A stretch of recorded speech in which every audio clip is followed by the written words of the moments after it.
Welcome to the Success Revenue Podcast, the only podcast in the Middle East that brings you leaders in customer success, account management, sales, and go to market to share ideas, perspective, and valuable learnings on how to successfully drive revenue, delight customers, and take it to the next level. We are your hosts. I'm Mahdi Attya, founder and CEO of RevSetter, the modern customer platform. And with me, I have my amazing co-host, Ivy Ferrero, CS executive, speaker, and leader. And we're excited to bring you a long list of executives throughout this first season of the Success Revenue Podcast. And today is no exception. We are very excited to bring today's guest on, someone that has over 20 years of experience from the insurance and healthcare space in the region. We will touch on several topics, including the evolution and development of the healthcare space in the Middle East. We'll speak about AI within healthcare, the importance of AI combined with human touch in the space. And also we'll touch on families keeping you grounded and the importance of that as an executive and as a leader.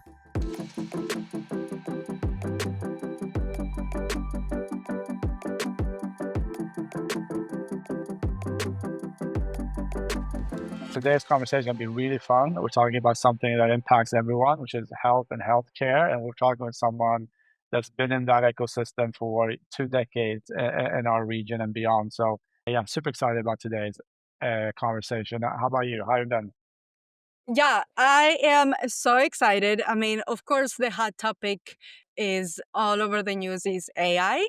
So I'm very excited to be able to ask the guest how is AI going to be merging within the ecosystem of like healthcare, patient information, and everything. So I'm very excited. But of course, you are the CEO of an AI company, so I'm sure you're more excited than me. Yeah, I'm very excited about this. And like you said, someone that's, living and breathing AI stuff every day, but also someone, I've had a healthcare business before, a startup that we grew and exited. So I've been kind of in the healthcare space and now AI, and like looking at those two things coming together is super exciting. But it's interesting, Ivy, like, as parents, like you and I are, you think about obviously your children's health and development, and AI presents such a kind of opportunity for that with precision medicine and the developments and solving new diseases and all these different things, but also kind of presents some ethical questions, right? In terms of the data, the information, the interaction between patient and provider, doctor, whatever.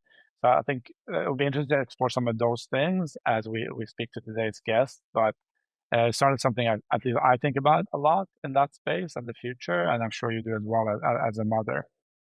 Yeah, for sure.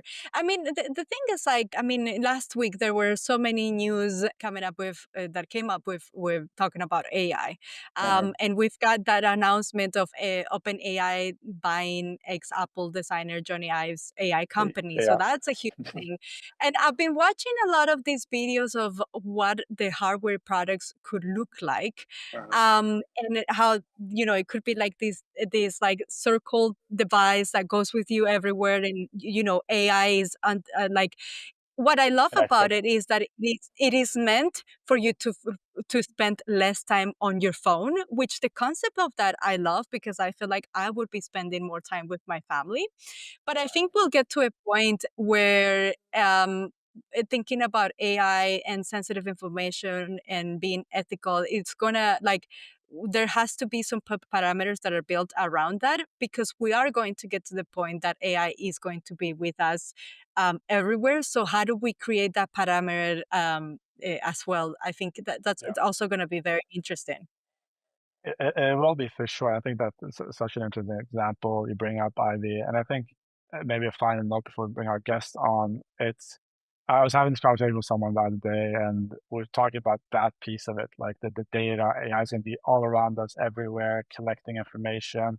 Like even now, if you go and do a Google search, you'll see at the top, it will give you the Gemini summary of all the searches in answering your question. So I barely even look at the Google search anymore. I just look at the Gemini answer of it and like I consume it that way and has all my information. But what I was kind of telling my friend as we were talking about this is, data being collected about you is nothing new. Just again, go check all the data that Google and Apple and Samsung and all and Microsoft, all these different major companies are already collecting and already have about you well before it was an AI, an AI LLM that was collecting information as you were communicating with it. So I think it's just something we have been less conscious about in general. We've had our moments in time where we're like, oh wait, where's our data going? These tech companies or these big companies have our information, and we find ways of safeguarding that, different legislation and whatnot. But it's nothing new, and like I think Apple probably has a lot more information about you than OpenAI or any of the other LLMs do today. So it's just an interesting kind of, I think, thing that we just look at differently the way that we think. Yeah, that's so true. That's so, so true. All right. Well, I'm very excited about today's guest. So, should we bring him in? Let's do it. Let's do it. All right, guys, I am so thrilled today because I have been trying to get our guest on this episode to record a episode with us for a while now. So I'm so excited to introduce you guys to Mahdi Attya, who is a visionary leader transforming healthcare across the Middle East. With over 2 decades of experience in the insurance and health sectors, he has pioneered accessible, patient centric telehealth solutions, and he has also led strategic innovations that bridge the gap between traditional care and digital health. His work reflects a deep commitment to making healthcare a fundamental right, not just a privilege, and has positioned him as a trusted voice in this region's healthcare evolution. Mari, it is such a pleasure to have you in the podcast. Welcome. Thank you very much. It's a pleasure. It's great having you on, Mahdi. It's definitely a pleasure, and I can't wait for our conversation here today. Very excited about it. Absolutely. Mari, and so to kick us off, why don't you tell us a little bit more about yourself, where you're from? Of course, I know you that you're based here in Dubai, but tell us a little bit more about your background and how did you ended up in healthcare? Wow, that's a very long story. It started about 25 years ago when I came to the region. I came to Saudi Arabia. I spent there for 4.5 years approx, and then came to Dubai, to the UAE in general, actually to Abu Dhabi. Uh, and I've seen actually Dubai evolving in what it became today. I started as an insurer, so it was very much insurance driven. Started from the bottom of the ladder, climbed it as we moved, and eventually ended up where I am currently. Wow. So, yeah, it was quite an interesting journey. I mean, consider the fact that 4 or 5 years ago I was just still an insurer, and then I Mhm. eventually found that, listen, there's something that's missing here, which is how do we actually bridge the gap between payers and providers, which something I call basic aligning the P's, which is the patients, the provider, and the payer. There was always that disconnect and mistrust between both, and that's the reason why I moved to the healthcare aspect of things. Wow, that's a huge gap and definitely a huge mission to carry on your shoulders. And Mari, you've moved between regional leadership, board roles, and innovation focused positions. What patterns or principles have consistently guided you through your career moves? Well, three things. I mean, the first one being impact. I don't really take roles just for role. If I don't believe the role I'm taking has a direct impact on people's lives, that I can personally make an impact on and change in that role, I won't take it. The second element is the alignment. So I always seek roles that actually where the purpose and performance go hand in hand. So it's actually, I'm a very performance driven person. And that goes into my personal life as well. So I believe applying the same aspect or the same philosophy to my work is essential. And therefore, align it, it has to be purpose and performance at the same time.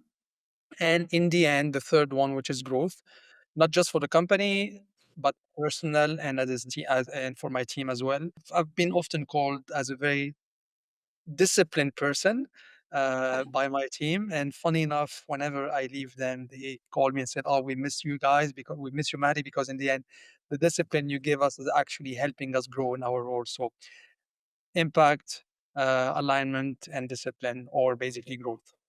Lovely, lovely. You mentioned something that I find that it is extremely rewarding. That when you're in healthcare, I find healthcare to be one of the few industries that can feel very rewarding because you can be a part of impacted millions of lives. So I can definitely see how being in healthcare has been very rewarding to you. Yeah, indeed. I mean, in my previous academic journey, I mean, that was 6, 7 years ago. um, I realized one of the topic was actually digital health, and I realized that that could be somewhere I can have an impact on people's life, because I mean we all know the region is very much driven by insurance, by healthcare, and specifically healthcare insurance, and unfortunately, whether we like it or not, there is no such thing as a social system here, social security when it comes to expats. And if my insurer doesn't want to cover my claim because it's not covered, or there's nothing I can do about it. So how do I impact actually people's healthcare without actually antagonizing the other players, which are the providers of the payers? And that's where digital health came into play, basically. Wow, incredible. Yeah, that's super interesting. And it's interesting thing that you mentioned at the end as well, Mahdi, in terms of the structure of healthcare in the region. As someone myself, I grew up in Europe and Sweden, so free healthcare, very socialist in terms of how healthcare runs and what's included for the citizens of the country. And then I spent my last 15 years before coming to Dubai in the US. So the complete opposite. Healthcare is all insurance based and very, very different. So I'm kind of curious to see kind of your thoughts. Obviously, the UAE, especially for expats, more the US than the European system. But how do you see healthcare evolving now with digital healthcare and the things coming for the coming years here in the future? Where do you see it evolving? Well, I mean, Haidar, I mean, your experience is very much like mine. I mean, Yeah, to be honest, I grew up between Africa. I'm actually born in Africa, raised between Africa and France, and being a French citizen, I know exactly what it is to have a social health care system, right? exactly. Yeah, And unfortunately, here is completely different. Funny enough, thanks to technology, thanks to digital health, basically, there's a kind of a gap that's being bridged, and I believe the region is maturing very fast when it comes to this as to this aspect. I mean, we're moving from transactional healthcare to value-driven, tech-enabled. Uh, but there is a bit of trust gap. I mean, still we're facing this the same challenges that is how do I trust that the doctor that I'm talking to online or over video call is actually qualified, is actually understanding exactly my condition, and how do I actually get myself to trust that person? So, and that's what I've been doing when I went to TrueDoc, is actually try to create that kind of trust and engagement with people to tell them, listen, guys, it works. It's actually helping a lot of people, and yeah, so great stuff coming up. yeah. No, definitely. There's so much on the horizon, which we're just super excited. I think generally in the Middle East as a whole, and especially in some of these particular industries like healthcare. So that's I really like that aspect of it, the possibilities and the evolution that's gonna continue coming here. And staying maybe a little bit on that as well, like obviously in your experience, you've operated in insurance and healthcare, different types of roles, different types of entities. When you look at kind of companies trying to establish themselves in the healthcare space and in the Middle East and the GCC in general, what are some of maybe the nuances or cultural differences that they get wrong sometimes about how the healthcare market or sector is really kind of living here in the Middle East? Is there anything in particular that you see often where that's companies entering the market or even existing companies that are developing and growing within the healthcare, health tech space that they can kind of learn from? Excellent question, Haidar. And I think that's a very challenging situation. Why? Because often successful companies, organization abroad, in the US, in Europe, or whatever it is in India, come to the region believing that, hey, we have the know-how, we know everything, and are going to make it work. And they often miss one simple element, which is the personal touch. Yeah. It's extremely underestimated. People don't understand how.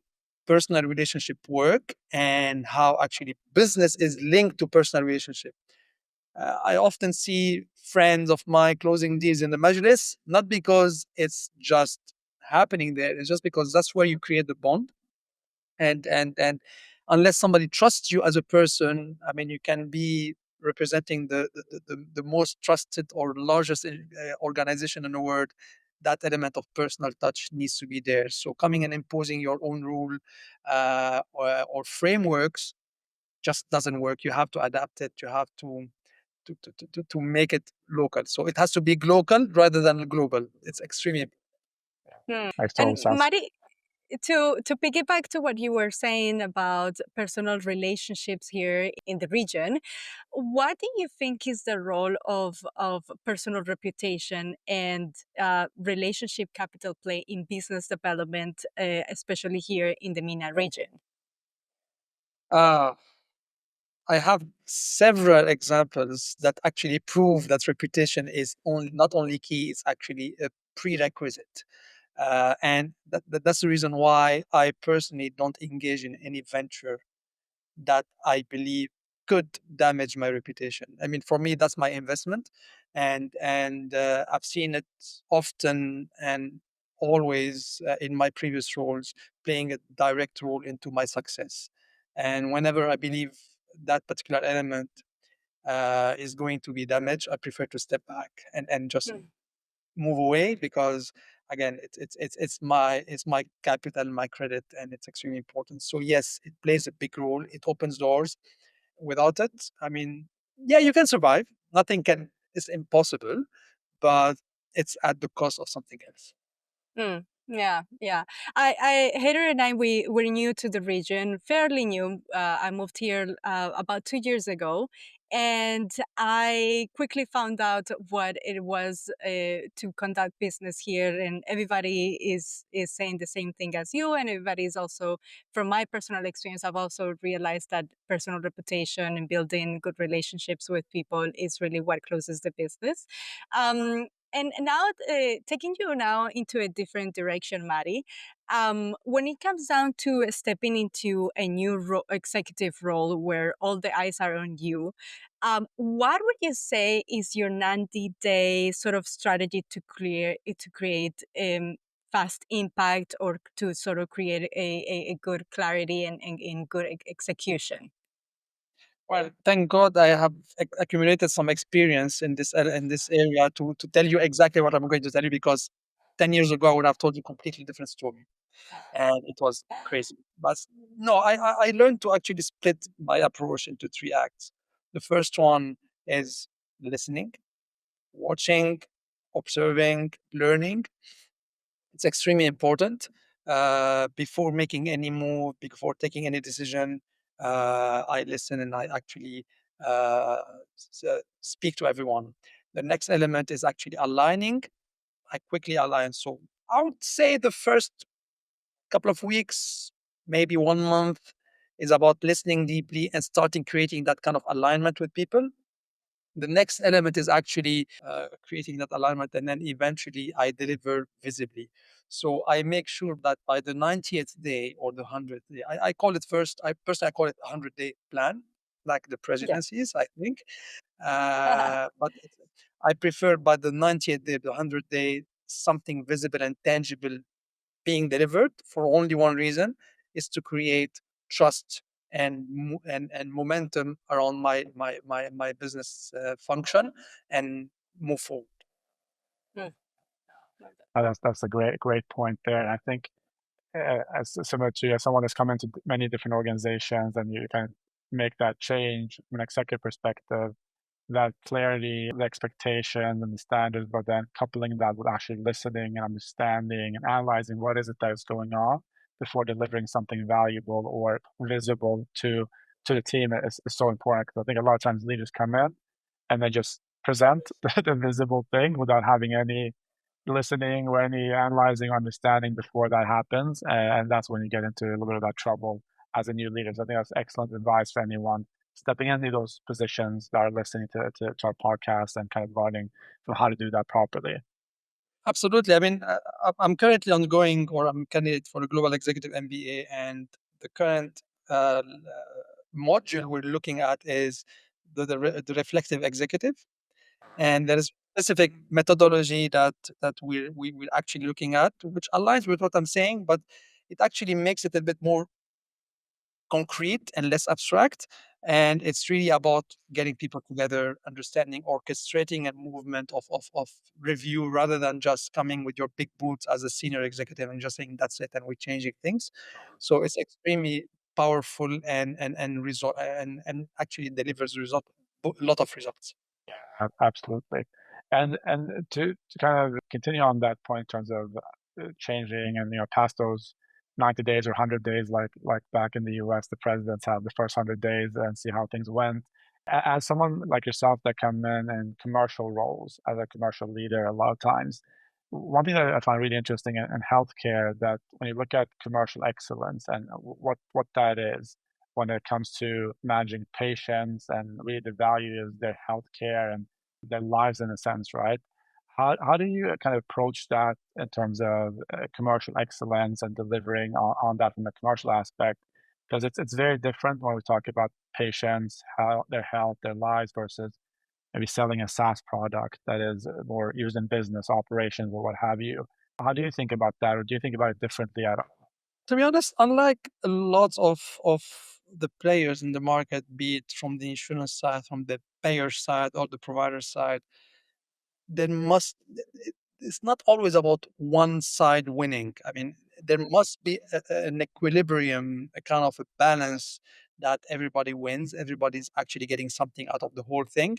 And for me, in a commercial role, usually you would always guess, well, yes, about financial results and everything. No, for me, it's really about aligning, about a sustainable result, whereby financial sustainability is actually aligned with clinical responsibility. Okay, so if in the end I'm able to deliver value to the patient, so they have a clinical, an acceptable, a good clinical outcome. At the same time, what happens is they are not going back to the hospital, and as such, the payer is benefiting. And because the payer is benefiting, what happens? They will be trusting the provider to send more traffic to them, and in the end, it's a win-win situation for everybody. But currently, what we see is the insurers trying to squeeze out the claims or rejecting claims in order to make sure they save costs. The provider trying to inflate their costs because they know the insurer rejected, and in the end, the patient is suffering from the whole thing and goes somewhere else. So it's a role. It's really a kind of a chaos that I believe has the potential of being profitable. Yeah. No, that I think that's a great point because it's in that space you're operating with an ecosystem, right? That you're not standing alone, selling or delivering, and you have your customers, the patients, it's providers, payers, insurance, etc. So there's kind of more of an ecosystem going on there where you need to kind of adapt and work through that.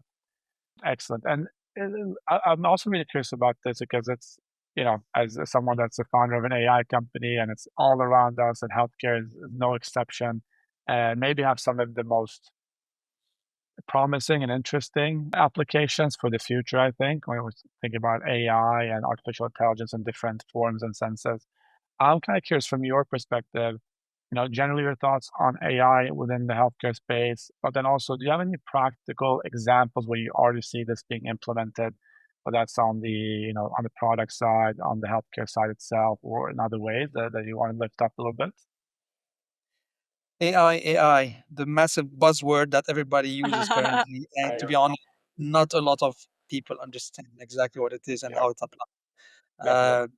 I need to be a fan of AI. I really dig into every single resource when it comes to AI because I'm very much interested to see where it's going. Specifically in healthcare, I mean, it's quite a challenging situation. Why? Because as much as we see AI benefiting the healthcare system in general, there is always the good, the bad, and the ugly. And AI has the potential of really ruining people's health as much as saving lives. So it's the way you use it, utilize it. At at the current time, I wouldn't venture in AI in terms of clinical outcomes, in terms of clinical diagnosis and everything. It's still very very early. It's in its infancy. Although there are a lot of promising breakthrough, I would rather stick to triaging, maybe predictive analytics when it comes to chronic disease. This person is not yet diabetic, but they are going to become diabetic if they continue on this route. This kind of things. Absolutely, AI is extremely powerful and can bring a lot of savings. Another element is on the revenue cycle management, so coding and billing, because that's a real financial application of AI in healthcare. Why? Because from one side you have a doctor seeing a patient, so there is I don't want to go into very much details of in terms of clinic technical words, but there's a diagnosis which has a code is linked to a service of billing which is a code, and these are internationally known code, ICD, CPTs, DRGs, and all of these things. And unfortunately, there are a lot of errors that happen there in terms of linking both codes, and it leads to rejection of claims and then financial issues and everything. Applying or using AI in this element also can help bringing efficiency, streamline the process, and in the end, again, I'll go back to my first goal, which is the patient. Patient's experience is directly impacted positively by this speed of action. So AI, yes, in healthcare, but not in everywhere. That completely makes sense, Maddie. And Maddie, how do you think executive teams should balance AI innovation with ethics, especially in a sensitive sector like healthcare? Balancing it, as I told you, the buzzword is it's a buzzword, and everybody's saying yes, AI in healthcare, and we're using AI in healthcare, and all what they're doing is just ChatGPT on certain things. All right. So again, as I told you, I personally got involved in several projects involving AI, and I had to scrap down a lot of them because I believe their outcome can be dangerous. But at the same time, I onboarded a few of them because I believe they brought in efficiency, they brought in also quality of outcome, as I told you, when it comes to predictive. And the journey started, it just started, and there is a lot of applications that are still very much trustworthy that need to be brought into the region. And I'm personally trying to engage with a lot of these people abroad in order to try and entice interest and bring some of these investments into the region. Makes sense. And Maddie, I'm going to take you now to a different direction. Looking into the future, 5 years from now, what does a commercial leader in healthcare need to master that today's leaders aren't really thinking about? It's a word I like, which is behavioral economics. Understanding how patients and payer decide, not just what they need. Okay, so what is the intrinsic interest or driver of a payer, and how they use these into their decision making, and what would actually entice a patient to work with specific payer or to go to a specific provider. It's about hard data mining with empathy, and that's where I'd go back to the AI element. There must be a hybrid approach of human touch. I mean, there must be an empathy in everything we do. It's not always about a transaction, right? And in the end, I would love to master the ecosystems in general, not only one.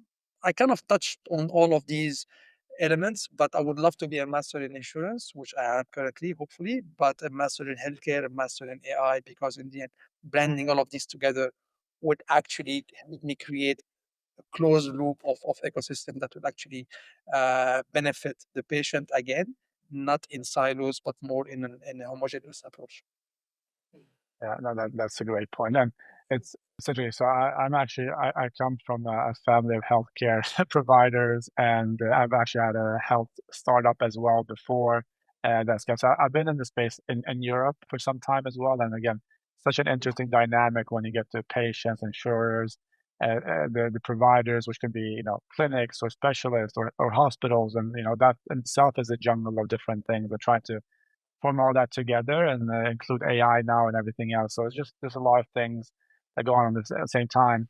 But I was curious, so I just wanted to ask you again about around kind of this dynamic AI ethical kind of use of it, and then the healthcare space, because I think it's such an important thing. I think it's something that a lot of people think about, whether that's people like us in business and doing business, but also just, anyone listening from just their own personal health perspective, thinking about how these things interact. And one thing that kind of came to mind, so they just did a study in the US where they looked at ethical use of AI in different sectors, and one specific one was around the judicial system. So people that are incarcerated or, going through, the legal system in different ways. And they kind of developed in one of the states, in Washington State in the US, system for how to use AI in the legal system. Because one of the things that they realized when they started actually talking to different stakeholders, not just the providers or the insurers in terms of healthcare as an example, but actually also to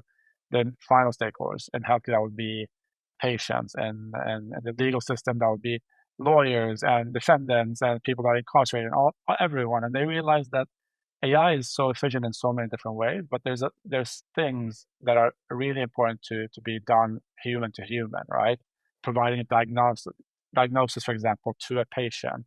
And AI can do that, technically speaking, but that's a very kind of hard thing for patients to sometimes take in. That an AI is going to provide you with, okay, this is your diagnosis, or this is what you should do, versus a human telling you this is what happened. Same thing was in the legal system there, that they found out is when someone got, let's say, some type of a ruling or something like that, an AI could provide, and that was the plan in terms of modifying things. But then people are like, well, I want someone to actually look me in the eye and tell me what's going on versus a computer doing it, right? So I think it's such an interesting aspect of where we can use AI to be a lot more efficient, but the human piece, especially in some of these industries, is still so important. So do you think that will kind of, delay the implementation of AI, especially in a region like the Middle East, where the human connection is so important, the relationships are so important? Or do you think it's kind of a runaway train where it's kind of on the tracks and you need to adopt to it sooner rather than later? I'm curious to hear your thoughts on that. Very interesting use case, Haider. Who tells you you're talking to Mahdi and not to my AI twin? Right, right, yeah. Could So, be. See a lot of examples of that also lately. The deep fake.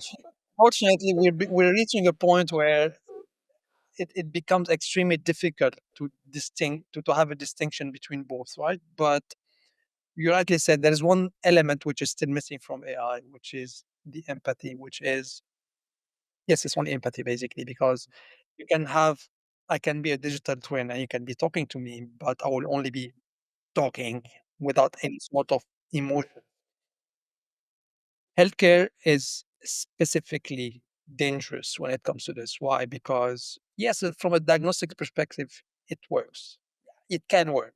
It's still in infancy, but again, I'll go back a little bit technical. We're talking about large language models of learning. Okay, so I'm taking historic data, dumping into a machine learning, trying to train it, and at the same time developing a kind of a predictive pattern that would help the AI see future cases or future diagnostic, in a nutshell.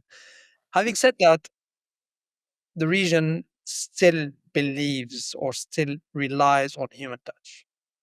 Okay, whether we like it or not, people will still want to interact. People will still want to talk to each other.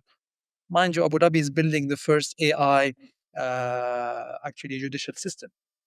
Okay, so in the region, so we're going there. It's a runaway train. It is a runaway train, but those who embark on it will have to be smart enough to keep that element of human touch in order to make sure they are not completely disconnected from everybody. Because yes, as much as from an institution perspective, there is a need to automate, there's a need to evolve, there's a need to digitize. There's the element of population of people people own preferences that will prevail in the end, at least for the next 10, 15 years. And for that, I believe keeping a hybrid approach still is a winning game. Yeah, I agree with that. I was at a conference a couple of weeks, about a month or two ago, in Abu Dhabi, about ethical use and deployment, AI and quantum in markets like the legal system, the healthcare system. How do we do it? How to approach it? It's a very complex thing, like you said. It's not something that's black or white. Do it or don't do it. It will happen, but how does it happen? As an interesting piece of that. And one more kind of question, not specifically on that in healthcare, but just on the AI piece for you as a leader, because as we know, a year ago, 18 months ago, it was more so like a mandate that, hey, try this out, see what it is, do some experimenting. Whereas now in a lot of organizations, maybe most organizations, it's almost a mandate from the top down, right? From the board, from the key stakeholders, you need to implement AI to leverage in different ways. And that's not necessarily just on the patient side, but even internally running your commercial team, sales, customer success, etc.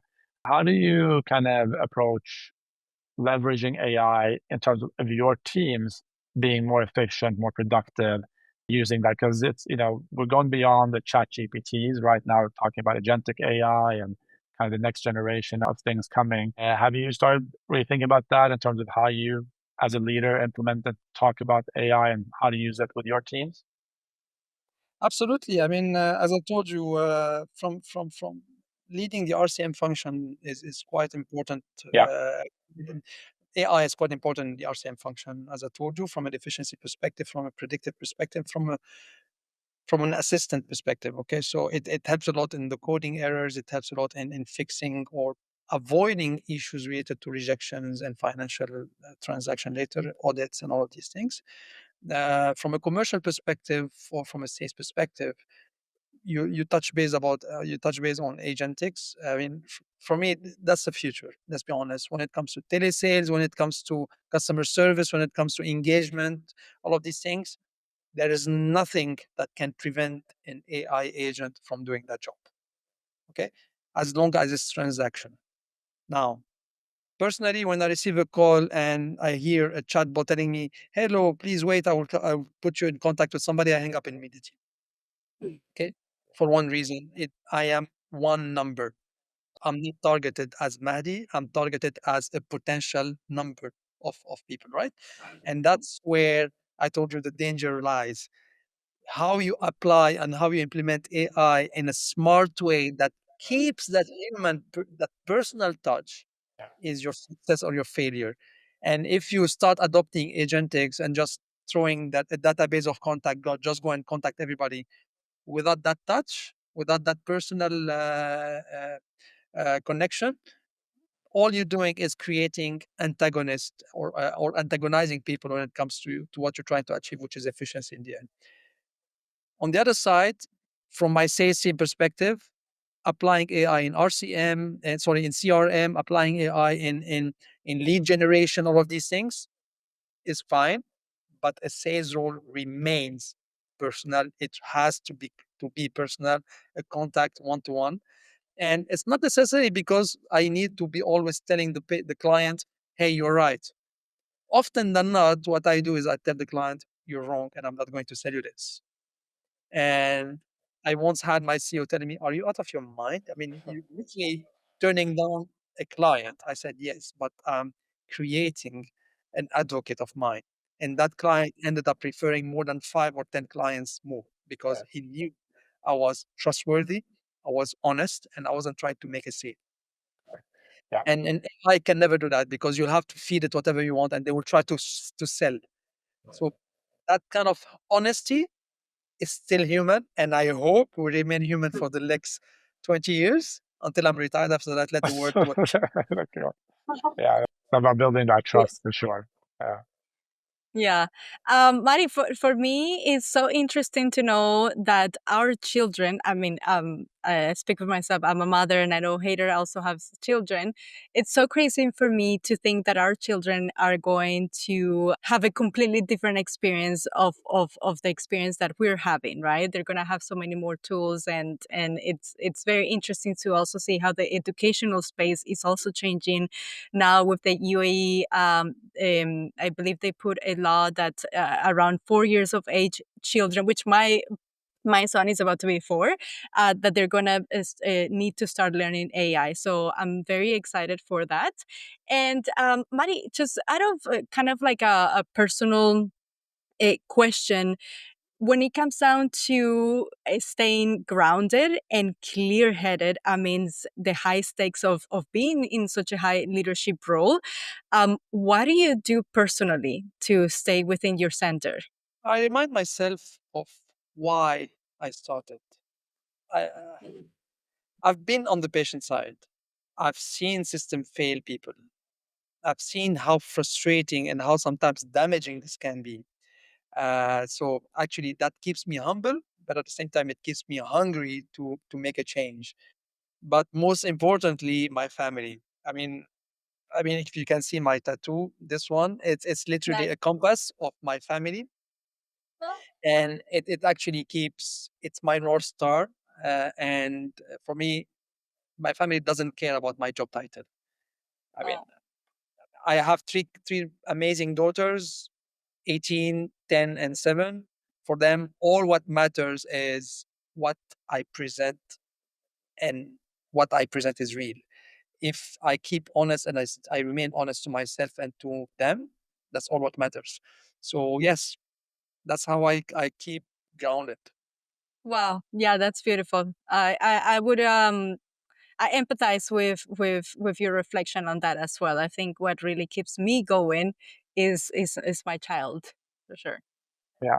Absolutely. No, that's great. Yeah, so that definitely second all of that, and it's interesting. I think as you become a parent and the perspective changes. I have three children myself, younger than your Mahdi, 7, 4, and 2, so they're a little bit more squeezed together. But it's such an interesting thing because at the end of the day, you do things for them, right? And they drive and motivate you, and your family centers you. So I think it's good. It's a good reminder, which not everyone has or everyone is kind of clear-headed enough to get back to and kind of ground themselves within that perspective. So I think that's amazing. Yeah, absolutely, Haida. I mean, if I remember myself 10 years ago, I was maybe 20 kilos more than now. I wasn't really caring about myself, about my health and everything. But even the fact that I know that I'm getting older and older, I work on myself hard, not because of me, but just because I want to make sure I'm there for them. So it's really a whole ecosystem, and then it benefits you back, right? So taking care of yourself for your kids actually benefits you back in the end. So yeah, it's for me, it's a virtuous cycle that I believe is amazing once you get there. Mhm. Absolutely, absolutely. Amazing, Mandy. And this actually takes us towards the end of our kind of conversation. But what we always love to do has been it's packed with so many different things. I feel like it's kind of flown by today, which is always a very good, positive thing as you have these conversations.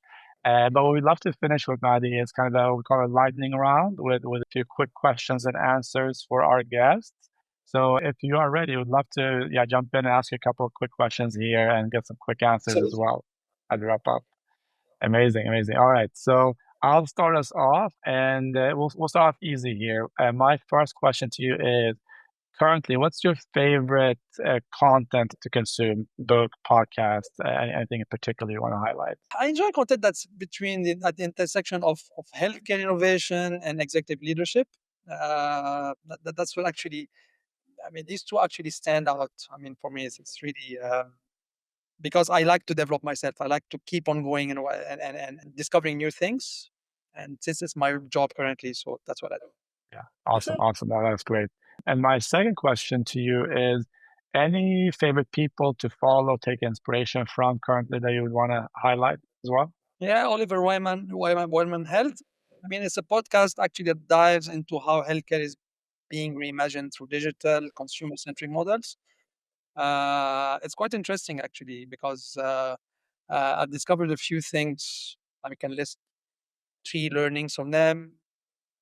Innovation succeeds when it's co-designed with the end user. I mean, for me, engaging patients, understanding their needs, engaging clinicians, understanding their challenges, it has to be at the table. Else, I mean, all you're doing is creating something that might or might not work or might meet one of the two ends requirements. And I'll go back to AI and technology. It's not always the solution alone. Okay, so technology isn't the solution alone, it's the enabler. So using technology for an end rather than using technology as an end. Culture and leadership still determine success. I've seen some organization really failing extremely miserably when it comes to this because they believe that it's the technology, that's a stack, take it, implement it. But without working on change management, without working on actually engaging people, the cultural aspect of things. If we look, for example, I mean, there are so many HR tools currently, HR recruitment tool out there currently, and one element is how does it fit in my culture? I mean, am I at ease to get an HR AI to actually interview me for a role? And what if that HR AI is actually biased by any kind of data, right? And the last one is the actual payer providers alignment around outcomes. And this actually goes deep into my own beliefs because, as I told you, I left the insurance business because I wanted to create an alignment between payer and providers, but I added one, which is the patient. So P's, the three P's rather than the two P's, is extremely important. The Yeah, patient has to be at the middle of everything. Okay, exactly. Yeah, it's becoming more and more critical, uh, and it's more of a transactional fee for service. yeah. Amazing. That's a great recommendation, and also I think a really very nice perspective on those different elements that they lifted up there. Awesome. And then my next idea, my next question might kind of tie into this a little bit as well. But have you heard any or learned recently about a new idea or concept that kind of got you curious or excited? Something that you might have heard or read or seen somewhere? I mean, there are a lot of ideas that currently are exciting, to be honest. I can go on space because that's my passion as well, but I will not go there because the fans and the haters of Elon will kill me. I'd rather stick to healthcare. Uh, there are so many innovative solutions when it comes to precision medicine, when it comes to genomics, that are still missing in the region, and I don't know why.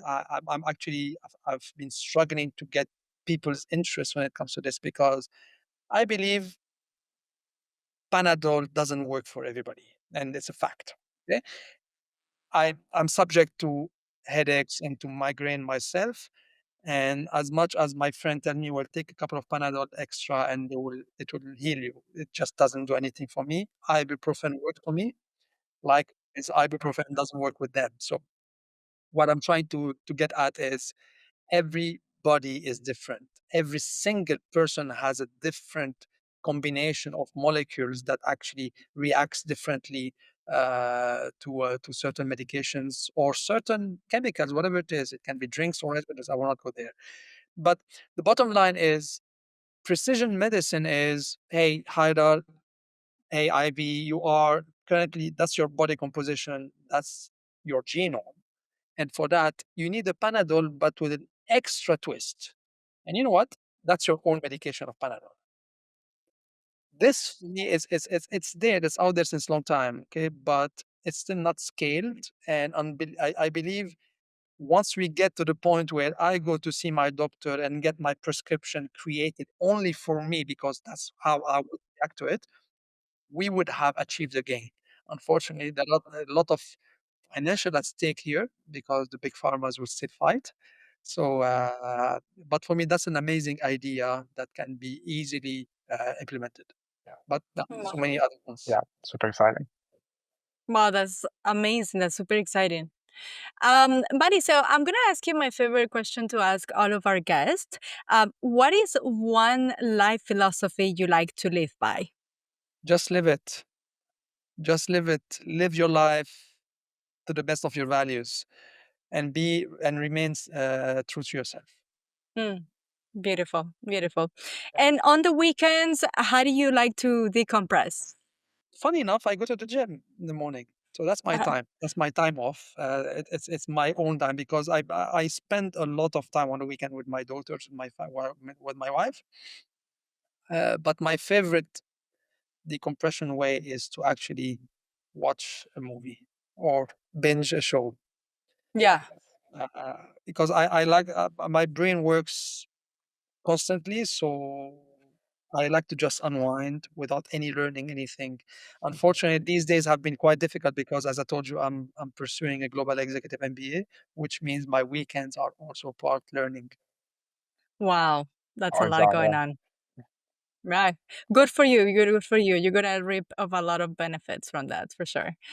Mari, and for anybody that is listening and they like to connect with you, what's the best way of doing that? LinkedIn. I'm available on LinkedIn. I'm available on Twitter. Reach out.